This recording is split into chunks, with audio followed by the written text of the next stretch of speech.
nderuar teleshikues, mirëmbrëma dhe mirë se erdhët në 360 gradë. Ambasadori amerikan në Tiranë Donald Lu zhvilloi sot një takim me liderin e opozitës Lulzim Basha në selinë e Partisë Demokratike. Ky takim mbahet pak ditë pas publikimit të raportit të Departamentit Amerikan të Shtetit, në të cilën shkruhej se një deputet i Parlamentit Shqiptar ka qenë i dënuar për trafishe. Ndërkohë, ambasadori amerikan Donald Lu është takuar sot edhe me ministrin e brendshëm Samir Tahiri. À compter du mercredi 16 février, nous lèverons les autres mesures. La consommation dans les stades, les cinémas ou les transports sera à nouveau autorisée. Les concerts debout et la consommation debout dans les bars pourront reprendre. Les discothèques pourront rouvrir. Libéré, délivré, je ne m'isolerai plus jamais. Ouais, tant que les élections présidentielles aient lieu. Seuls les abrutis n'auront pas compris, à croire qu'ils sont devenus majoritaires dans ce pays. C'est pas vrai. Aujourd'hui, on peut boire le café debout. Aujourd'hui, des pop-corn au cinéma. C'est pas vrai. C'est pas belle la vie.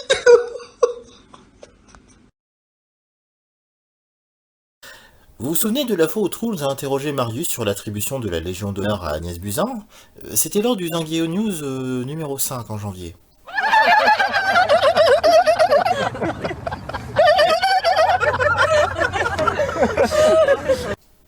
Eh bien, sachez que la discussion s'était poursuivie en évoquant la fermeture des boîtes de nuit un mois auparavant. Stor glede. Ganske befriende, egentlig. Det er lett å bli kjent med han, for å si det sånn. Ja, Du ok. kommer godt i kontakt. Ja, og hvis du mister han, for eksempel, på byen, så finner du han fort. Vi gjorde det forrige gang, og da gikk vi etter latteren. Ja. Og den er ekte og ærlig, du drar ikke på. Nei, det er bare sånn. Ja. Spør mor mi.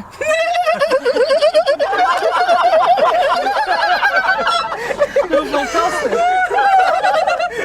Det er jo akkurat samme latter. Det er jo fantastisk. Men kanskje de får mamma bort der også?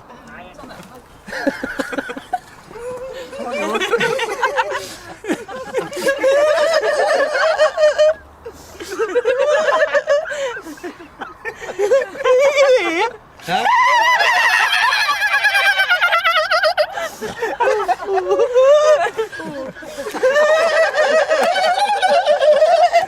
For en glede. Det er helt fantastisk. Hæ? For en nydelig greie, altså. Men dere har ikke vurdert å... Altså, kan jeg få lov å komme og bo her i uka da med dere? Ja, det er hjertelig velkommen. Du kan få bo på hytta nede på her, så kan du komme opp hit og Jeg vil bo med deg. Ja, det får du senere.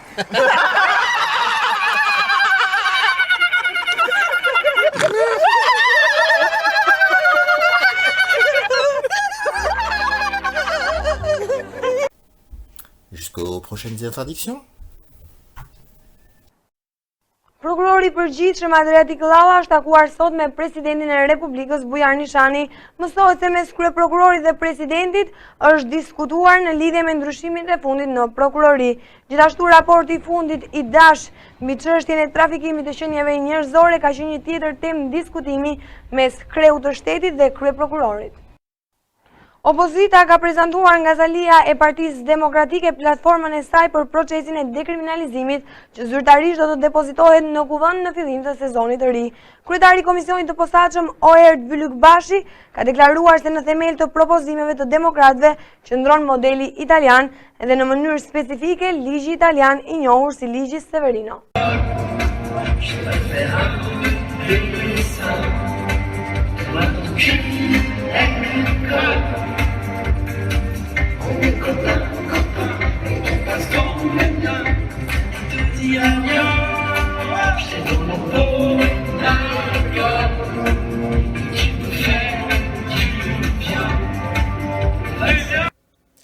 Donne-moi ton QR code, c'est la chanson de cette personne que vous avez reconnue, Pierre-Jean Chalençon.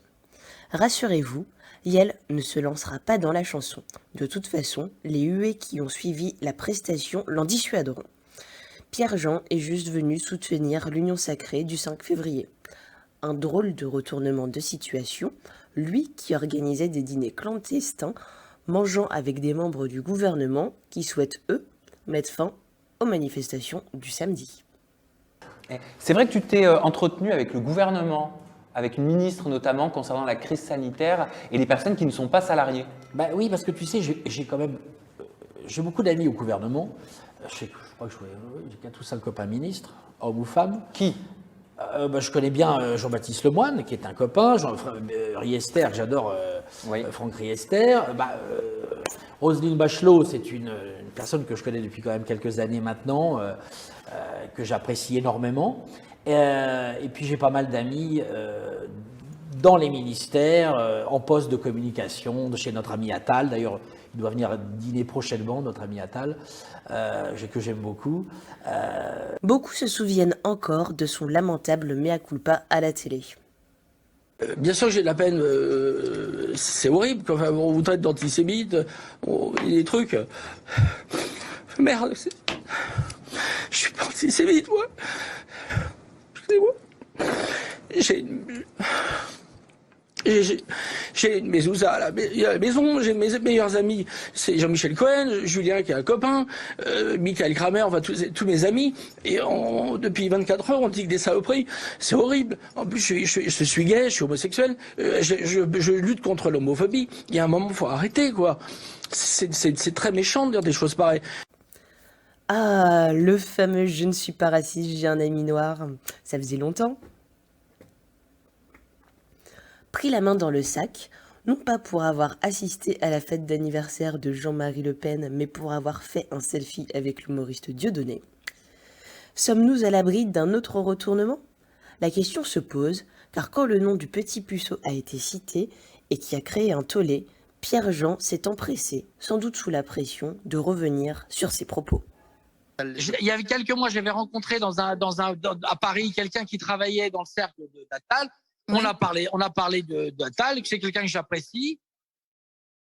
Et donc, je lui avais dit, écoute, ça me ferait plaisir de recevoir le ministre, parce que c'est quelqu'un que j'aime bien.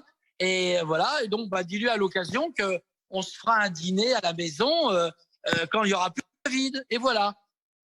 Et je ne le connais pas, Gabriel Attal. Par contre, j'ai plein d'amis qui travaillent dans les ministères. Pourtant, vous dites voilà. Ou même là.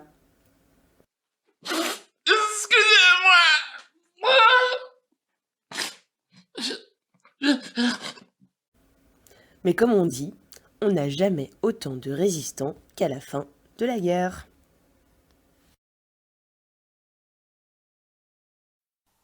Ndërprerja e punimeve në autostradën Tiranë-Elbasan rrezikon prishjen e kontratës me kompaninë greke. Ky paralajmërim është bërë vetë nga ministri i transportit Edmond Haxhinasto, i cili tha se firma Aktor ka shkelur kontratën dhe për këtë do të penalizohet. Erion Veliaj nuk ka humbur kohë në formimin e grupit të drejtorëve në Bashkinë e Tiranës, me të cilët do të punojë për 4 vite të ardhshme.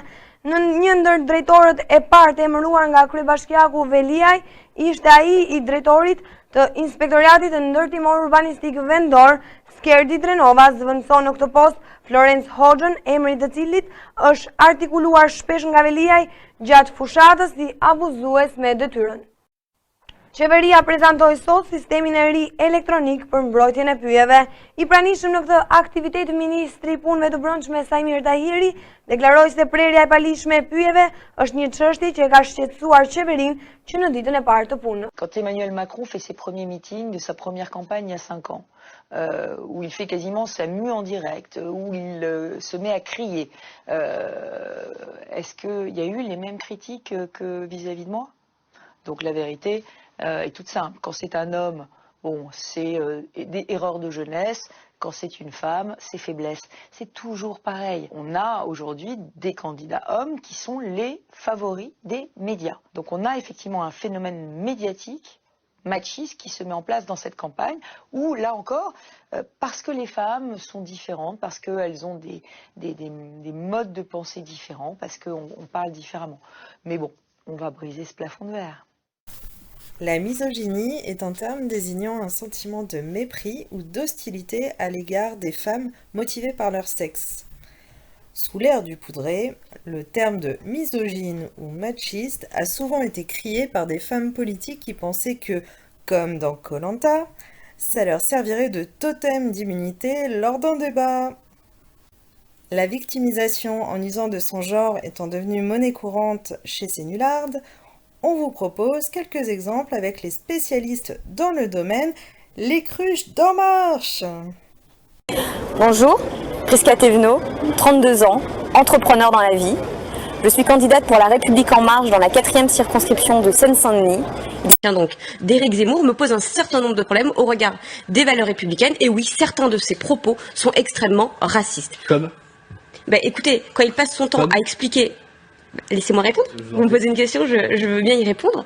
Reprenez l'ensemble de ses interventions qu'il passe son temps à faire sur une certaine chaîne parce qu'il est toujours polémiste et toujours pas candidat. C'est bien pratique. Il passe son temps à... Macron était ministre et en train de préparer sa campagne, et ça gênait personne. Il servait de Bercy notamment, il me semble, pour préparer ses rendez-vous. Oui, non, mais vous me posez une pareil, question. de la part d'En Marche, moyen. C'est un outil parmi tant d'autres, comme l'a rappelé le docteur. Pour forcer les gens à se faire vacciner. Inciter, bien sûr, fortement, et ça n'a jamais été caché. Ça, c'est totalement Ça anticonstitutionnel. n'a jamais été caché. Il fallait inciter Si, ça a été les caché. gens. Parce que le Conseil constitutionnel a dit le 5 août, si c'est pour forcer la vaccination, c'est anticonstitutionnel. Dans l'avis du Conseil constitutionnel du 5 août. Alors là, vous devriez vous renseigner. Mais c'est bien, mais vous avez raison. L'objectif caché et l'obligation vaccinale, ça n'a pas été dit au fond. Ce n'est pas en empêchant les gens de parler que vous allez avoir un débat. Votre victimisation permanente. Comment on se dit, tiens, j'ai envie de faire de la politique? On se dit, il est peut-être temps de changer les choses. Ah ouais, l'esprit, c'était tout bouleversé. Exactement, tout renverser. Tout renversé, mais on aurait pu prendre les insoumis pour être renversé. Non, là c'est tout détruire. Ah, c'est une nuance. Comment tu es, toi, dans la vie? Qu'est-ce qu'on aime bien chez toi? Mon sourire, toujours. Ouais, mais le sourire, ça fait pas avancer les choses. Dans ton caractère. Ça aide à faire avancer les choses difficiles dans la bonne humeur. Bravo Prisca, mais sourire comme une nunuche ne fait pas tout. Non mais tu me dis tu dors à l'Assemblée, machin, vous attendez. Alors, politique. je vais juste pour rappeler, moi je suis bénévole, j'ai un boulot, je prends le métro le matin, le métro qu'on conduit Irène probablement, je sais pas si tu conduis la 3 ou la 13. Non, la 9. Non, donc tu vois, on est beaucoup déjà à faire de la politique de façon bénévole, avoir un job à côté. Ça c'est la première chose. Ensuite, vous pouvez revenir en permanence sur la question des lits. On pourrait se dire qu'on multiplie par 10 le nombre de lits, bon, hormis le fait qu'on n'a pas le personnel, derrière ça veut dire que vous acceptez aussi d'avoir davantage de décès. Aujourd'hui, ouvrir davantage de lits, c'est davantage de personnes en réa et c'est aussi accepter mais vous en avez fermé. C'est pas la bonne solution. Déjà, vous avez eu un an pour trouver, vous en avez fermé. En fait, en attendant, vous dites, notre seul espoir, c'est le Conseil constitutionnel pour qu'il annule tout ça et que et que les hôpitaux explosent. Mais combien de temps on va vivre comme ça? Alors combien de temps on va vivre sans liberté? Vous savez qu'on est aujourd'hui dans un état d'exception. Donc la vie, nous ne sommes plus dans un état de droit aujourd'hui. La vie pour vous est on moins. peut accepter ça fait 2 ans. La vie est moins importante que les libertés. C'est ce que vous non, mais il y a un arbitrage à faire et les libertés sont importantes aussi. Je rappelais qu'il y a 75% de la population qui a un schéma vaccinal complet aujourd'hui. Il y a encore des gens comme vous et moi qui n'ont pas reçu une seule dose. Et à cela, il faut rappeler, allez vous faire vacciner. Il y a encore des gens comme vous et moi qui n'ont pas reçu une seule dose. Il y a encore des gens comme vous et moi qui n'ont pas reçu une seule dose. Il va y avoir des interdictions, il va y avoir des interdictions, des fêtes qui seront interdites. Il y aura des policiers, il y a des policiers qui vont rendre compte. Il y a des policiers qui vont vérifier que les gens ne font pas la fête. En fait, soit vous parlez et je vous interromps pas, mais voilà. Alors, Maud Breuil. Oui Maud, toi qui coupes tout le temps la parole aux gens. Certaines en ont même fait leur arme principale pour masquer le vide intersidéral de leurs propos. Moi, si vous voulez, j'ai trouvé qu'il y a deux parties, la forme et le fond. Et sur la forme, vous me permettrez pour une fois de prendre un petit peu la défense de Valérie Pécresse. J'ai trouvé que les commentaires étaient très durs. Et je trouve que sur la forme, on en attend toujours beaucoup plus des femmes en politique que des hommes. Sur un plateau de télévision, quand vous voyez arriver un homme avec un costume et une cravate, et de surcroît s'il a un certain âge, vous dites c'est sûrement un expert de quelque chose. Et si vous voyez arriver une femme, et si de surcroît elle a des bijoux, du maquillage, les cheveux longs, des signes de féminité, le réflexe, c'est de se dire que elle n'a pas sa place ici et qu'elle n'est probablement pas experte. C'est ce qu'on appelle la présomption d'incompétence pour les femmes. Et ça, c'est vrai pour toutes les femmes dans la vie politique. Avec tes diplômes, ta place est à la cuisine. Avec ton doctorat, ta place est à la cuisine. Salut jeune entrepreneur. Je m'appelle Marlène Schiappa et j'arrive sur TikTok. Mais Madame la Ministre, ce qui est irresponsable et incompréhensible pour les Français, c'est que vous puissiez à ce moment manquer à votre parole et faire passer votre conception libertaire des rapports sexuels, y compris entre mineurs et majeurs, avant la protection de nos enfants. Merci. Monsieur Houbron a la parole et Madame Obono se prépare. Monsieur Houbron. Attendez. Madame la ministre, vous demandez la parole. Vous l'avez la parole. Je demande une suspension de séance. Monsieur le député Philippot n'a pas à m'insulter de la sorte ni à faire des suppositions qui sont totalement déplacées dans le cadre de débat, qui démontrent encore une fois sa misogynie crasse et son ignorance profonde de ce qu'est la liberté des femmes. En 2021, Monsieur Corbière, les filles ne sont pas obligées de penser comme leur père. Et mon père est non seulement un excellent historien, c'est aussi un excellent féministe qui n'utiliserait jamais d'arguments patriarcal ou d'autorité pour contraindre l'une de ses filles à penser comme lui. C'était le sens de l'allusion que vous avez faite. Alexis Corbière, je vous entends et vous le savez. Merci. Par ailleurs, au-delà... Alexis... par ailleurs... Pardonnez-moi, Madame la ministre. Monsieur Corbière, s'il et en vous plaît. plus, vous ne laissez pas parler les femmes. Monsieur Corbière. Monsieur Corbière. Vous êtes méprisé non pas pour votre sexe, mais simplement pour votre incompétence. Drejtuesit më të lartë të Partisë Demokratike dhe ata të grupimit djetori në 10 vendosën këtë të premte ngritjen e një komisioni organizativ për përkujtimin e 25 vjetorit të krijimit të kësaj partie. Sipas për një njoftimi përshtyp nga Selia Blu, nisma synon të risjellë në kujdesën e Shqipërisë dhe shqiptarëve momentet dhe mesazhet kryesore të ndryshimit historik në Shqipëri, konkretisht rënien e komunizmit. Presidenti i Republikës Bujar Nishani ka pritur paraditjen e kësaj të premte në zyrën e tij ministrin e Arsimit dhe Sportit Lindita Nikolla. Në fokus të këtij takimi mes kreut të shtetit dhe ministres ka qenë ligji për arsimin e lartë i kontestuar nga opozita dhe universitetet. Në përfundim të takimit, ministrja Nikolla shprehu bindjen se presidenti Bujar Nishani do të dekretojë ligjin për arsimin e lartë. Vous souvenez-vous de vos batailles de polochon lorsque vous étiez gamin? Eh bien, si vous avez gardé votre âme d'enfant, ou que vous n'avez pas grandi dans votre tête, cette activité est devenue un sport de combat, le Pillow Fight Championship, plus couramment appelé PFC. Les règles: armé d'un oreiller, tabasse ton adversaire jusqu'au KO ou l'abandon. Après le succès incompréhensible de Squid Game, attendez-vous au sport 1, 2, 3 Soleil qui sera baptisé le RLGLC, Red Light Green Light Championship. On tient le pari? UEFA nisi sot një hetim pasi ndeshja e tretë kualifikuese e vlefshme në Europa League midis skuadrës së Kukësit dhe Legias së Varshavës së Polonisë u ndërprer për shkak të rëmujës që krijuan tifozët. Ndërkohë Kukësi gjatë sezonit 2013-2014 te Europa League është dënuar 2 herë nga UEFA për shkak të sjelljes së dhunshme të tifozëve.